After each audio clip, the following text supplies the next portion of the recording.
میں نے 99 قتل کیے موسیٰ علیہ السلام کی قوم. اس کو ایک دن خیال آیا یار میں 99 بندے مار چھڑے میں توبہ تو کراں. تو وہ ایک صوفی صاحب کے پاس گیا کہ صوفی صاحب میں 99 بندے مارے میری کوئی توبہ ہے؟ وہ آخر لگا توبہ توبہ توبہ.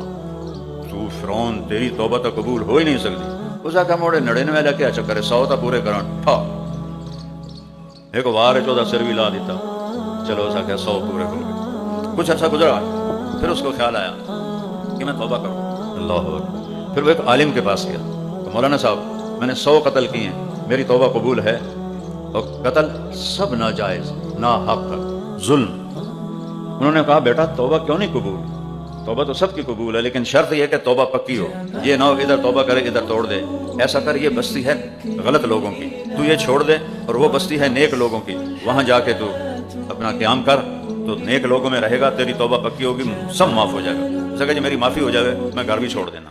اس نے بوریا بستر اٹھایا اور اپنی بستی کو چھوڑ کے وہ نیک لوگوں کی بستی کی طرف چلا. راستے میں موت آ گئی.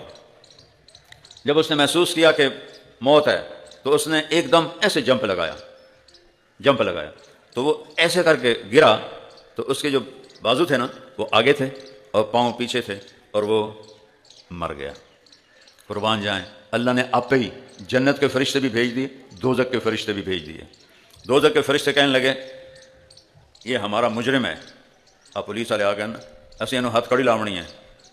تو جنت کے فرشتے کہنے لگے یہ ہمارا مہمان ہے یہ توبہ کر چکا ہے اس لیے تم اسے ہتھ کڑی نہیں لگا سکتے. دوزخ کے فرشتوں نے کہا ابھی توبہ پوری نہیں وہ نیکوں کی بستی میں پہنچا نہیں وہاں جاتا تو توبہ پوری ہوتی. تو جنت کے فرشتوں نے کہا گھر تو چھوڑ دیا ہے نا جا رہا تھا موت آ گئی. اللہ تعالیٰ نے ہمیں سنانے کے لیے اللہ تعالیٰ نے ایک فرشتہ اور بھیج دیا. کتنے قتل کیے ہیں بھائی بولو 100 ٹھیک اور سارے بے گناہ ٹھیک. وہ ایسے پڑا ہوا ہے.